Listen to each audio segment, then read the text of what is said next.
Andy, como bien explicabas, en este momento es crucial fortalecer todos los tipos de relaciones, la relación empresariado-gobierno, la relación empresariado-banco, la relación empresariado-empleado, porque el choque de manera natural va a tender a romper o a quebrantar esas relaciones.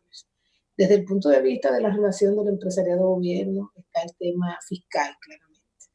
Esta caída en las ganancias o en el consumo va a hacer que se reduzca la capacidad de ese mismo empresariado de pagar los impuestos indirectos. Aunque los temas, digamos, como anticipo, que dependen principalmente de lo que pasó ya el año pasado, eh, pues debería en cierta manera seguir hasta el punto, sobre todo aquellos sectores que se han visto menos afectados. Y ahí, Andy, tener una visión sectorial del choque para mí es fundamental. No todos los sectores están siendo afectados de la misma manera. Ahora, esa es una relación diferente a la relación, como bien decías, empresa-trabajador. De repente el FASE, la gente está escandalizada, cuánta gente que ha entrado al FASE, la gente ve esto ya como un desempleo que se va a generar en el año 2020. No es así, Andy, porque esto es un tema transitorio, esto va a volver a la regularidad, no podemos ver los inscritos en el FASE como una tasa de desempleo, que es como muchos quizás lo están viendo. Claramente, sería iluso decir que el desempleo se va a quedar igual, o sea, sería una ilusión, obviamente que esto va a tener impacto en algunas industrias, porque cada industria ha sido impactada de manera diferente. Cuando tú ves este choque y miras el sector, digamos, transporte, sobre todo el transporte informal, a este sector el impacto ha sido significativo. Además, el modelo de negocio de este sector es un modelo anticuarentena en República Dominicana. Y claramente es un sector que tiene que ser abordado y analizado de otra forma. Un sector inclusive con bajos niveles de deuda. No son, y si se endeudan más de una manera informal, lo cual la política monetaria quizás es un sector que no le va a llegar directo y quizás el Estado tiene que pasar definitivamente diferente en esto. El sector hotelero tiene un choque importantísimo, inmenso, al igual que el mismo sector construcción, que ha tenido que detener muchos de los proyectos, e inclusive algunos proyectos no iniciados se están rezagando en el tiempo, lo cual obviamente va a tener un choque importante. Ese sector construcción, que hoy es 10 pesos de cada 100 de la economía dominicana, es un sector que también se tiene que abordar de manera diferente. Ver, digamos, cuál podría ser, es un sector que sí, las medidas monetarias lo van a poder apoyar y cualquier acción que se pueda hacer desde el punto de vista bancario, pero como tú hablabas ahorita, desde la perspectiva de ir abriendo, creo que es un sector en el que tenemos que mirar y observar porque sus ramificaciones a nivel del trabajo informal que apoya a este sector es importante. ¿Okay? Y es un sector que no tiene tanto empleo directo, sino que genera una cantidad de empleo indirecto importantísimo. El sector hotelero, que si bien está siendo impactado significativamente, donde ahí estamos viendo también, y por los tipos de contratos que tiene este sector, el empleo ahí, Andy, se afecta de manera significativa.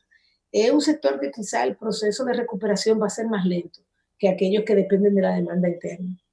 Va a ser un tema en el tiempo, la gente, nuestros visitantes, los que visitan, digamos, los turistas en términos generales, el tema de volar, de visitar aeropuertos, de visitar países donde dicen, bueno, pero si me pasa algo, si todavía hay una pequeña probabilidad de infección, cómo es la capacidad de reacción de este país ante eso.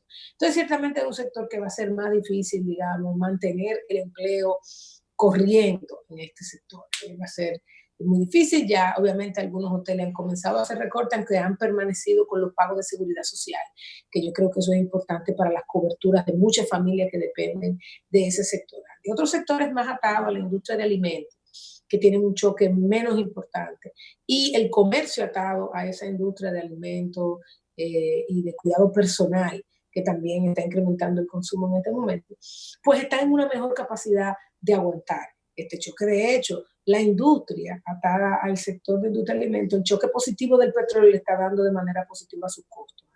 Y eso claramente le da más espacio a los mismos empresarios de ese sector a soportar este choque sin tener que impactar negativamente a sus empleados en ese caso.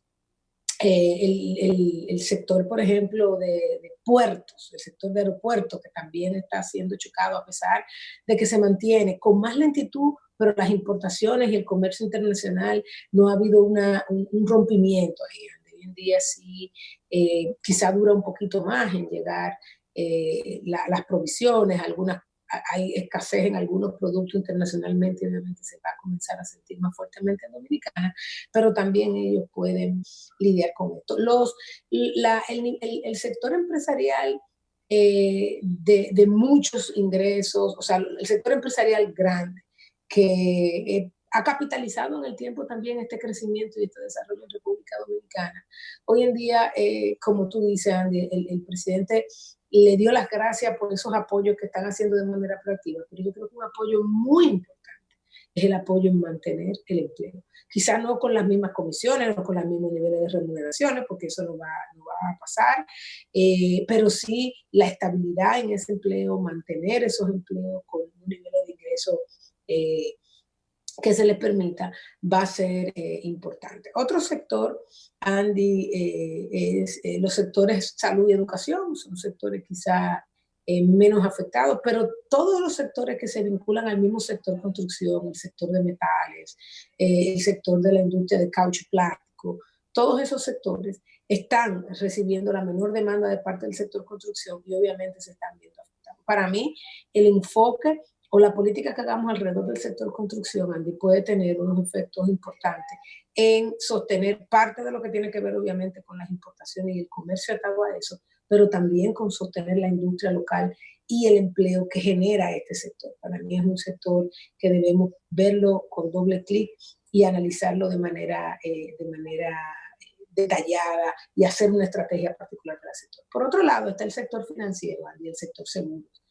Hoy en día hay gente diciendo, mira, que si las primas deberían, o sea, que se deberían revisarse las coberturas e incluir todo tipo de cobertura. Ahí tenemos que ser cautos, pero es un sector que también, debido a esa estructura, quizá va a poder mantener más su nivel de empleo y ni decir el sector financiero, un sector paternalista por definición, es muy difícil que impacten a sus empleados por este choque negativo, están siendo socios y aliados del Banco Central en todo este proceso, no solamente de cara de ellos con el Banco Central y sus clientes, sino entre ellos mismos también. Y es un sector, Andy, pues que también el impacto en empleo quizás no se va a ver tan afectado. Andy, esa relación empresa-empleado, como tú bien dices, quizás de las que puede tener quiebres más importantes. Y eso es parte de esa solidaridad. Tratar de minimizar ese quiebre. Andy, yo siempre digo que nosotros estamos conectados en todos los sentidos, ¿verdad? O sea, el hogar con el comercio con la industria con la agropecuaria con el sector transporte, todo esto genera salarios, esos salarios van a los hogares, esas ganancias de las empresas van al sector construcción, van a invertir. Y si se quiebra una parte del sistema, se quiebra el sistema completo. Y eso es algo que nosotros no podemos permitir. Sí, definitivamente yo entiendo perfectamente el concepto de, mira, nosotros queremos que los trabajadores cuando regresen encuentren empresas donde poder trabajar. Y por eso es que los estados en la mayoría de los países del mundo han entendido ese mensaje y le han dado este apoyo a las empresas.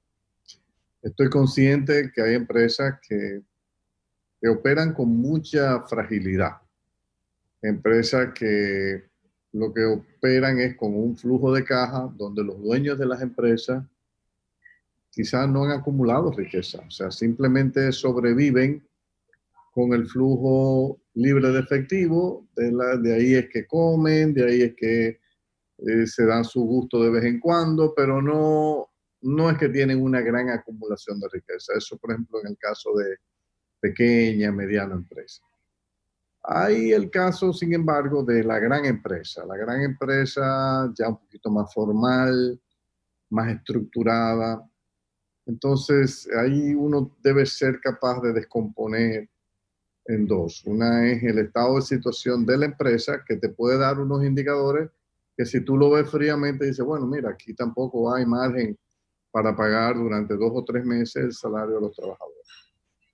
Pero como contrapartida también tú tienes lo que es el estado de situación de los accionistas de la empresa. Entonces ahí es que a veces la solidaridad en un sistema capitalista tiene que verificarse. O sea, es cierto, quizá la empresa no tiene en ese momento flujo de caja para poder pagar a los trabajadores, pero quizá los accionistas de la empresa que durante 30 o 40 años han podido acumular beneficios, distribuir dividendos, han ahorrado, han invertido esos dividendos en acciones de otras empresas o lo que sea, pueden tomar una pequeña parte de eso y sostenerlo, aportarlo a sus empresas y sostener por 1, 2 o 3 meses una buena parte de la nómina de las empresas. A veces uno ve que hay un problema aquí de free rider, o sea, de que vamos a aprovecharnos, el Estado da un subsidio a la nómina y nos vamos a montar todos en el subsidio. Pero puede darse el caso de empresas que si uno la analiza con cuidado, por ejemplo, quizás no necesitan ese apoyo, pero están aplicando, poniéndole presión a las finanzas públicas para ver si se sacan la lotería, o sea, de que le pueda salir que FASE le cubra una parte del costo del personal. Yo creo que ahí es donde debemos, esos son problemas de riesgo moral que se producen, pero deberíamos de alguna manera hacer un llamado de que las empresas evalúen bien su situación. Si tienen necesidad de hacerlo, bueno, pues hágalo. Pero si los accionistas de las empresas están en capacidad de hacer un pequeño aporte para evitar eso y no cargar tanto al Estado, yo pienso que es importante. El otro es ya aquí, y eso lo vamos a analizar también en el último segmento, ir pensando cómo va a ser el proceso de reapertura gradual, que va a ser gradual probablemente de la economía, que tendrá que tener lugar a partir del mes de mayo y muy posiblemente ya de manera inevitable en el mes de junio. Entonces hay que ir preparando la economía para esto. Uno de los temas que uno ha estado viendo es, bueno, este coronavirus nos ha puesto a pensar sobre nuevos esquemas de venta, interacción de empresa-cliente que no implique mucha movilización de recursos humanos, o sea, que el consumidor no tenga que ir al negocio y que el negocio no tenga que estar un empleado interactuando y conectando con el consumidor cara a cara. Entonces, una de las cosas que uno ha visto, por ejemplo, globalmente, eh, hay empresas que los precios de las acciones en los últimos meses se han disparado, en las últimas semanas. También el caso de Netflix, por ejemplo, que te da un servicio se han dado cuenta, bueno, más gente va a estar en los hogares, vamos a tener nuevos suscriptores, las acciones se disparan.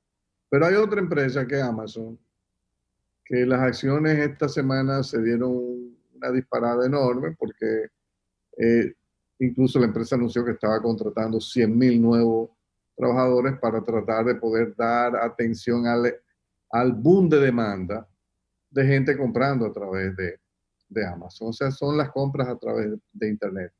Entonces, la pregunta que uno se haría, bueno, quizás en el caso de República Dominicana, uno ha visto ya muchas empresas que han poco a poco en los últimos años han comenzado a incursionar en este mercado de la venta por Internet. Quizás ese es la primera señal de decir, bueno, vamos a comenzar a promover a que muchas empresas vendan por Internet, van a realizar la venta con un personal mínimo, van a utilizar las empresas de delivery para llevar estos productos y quizás no tiene que ser únicamente limitado a lo que se denomina como productos esenciales, porque dejemos que el consumidor gaste, dejemos que el consumidor amortigue un poco la caída de la economía. En la medida en que yo pueda tener de las 55,000 empresas que está atendiendo FASE, que yo pueda tener quizás 5,000 empresas que puedan estar vendiendo por Internet. Bueno, pues yo amortiguo un poco el golpe, puedo garantizar que esos trabajadores, aunque esté trabajando nada más el 20% de la nómina, yo genero cash efectivo para pagarle a toda la nómina y no tengo que descansar tanto en el Estado. Entonces, es una propuesta que el gobierno debe contemplar, más aún Cuando uno ve que en el caso dominicano, por ejemplo, todos los negocios de correo expreso siguen operando y la información que uno tiene, que no dan abasto, o sea, que mucha gente ha estado aprovechando esto para, para hacer sus compras por Internet. Entonces yo creo que debemos darle la misma oportunidad no solo a los suplidores del exterior, sino a los grandes comercios de República Dominicana para motorizar esto y como manera de ir reabriendo la economía sin mucha movilidad social para contener el esfuerzo, o sea, para garantizar que el objetivo que persigue el gobierno de amortiguar el crecimiento de la curva de contagio no se altere, pero al mismo tiempo que la economía sufra lo menos posible. Vamos a una pausa y regresamos.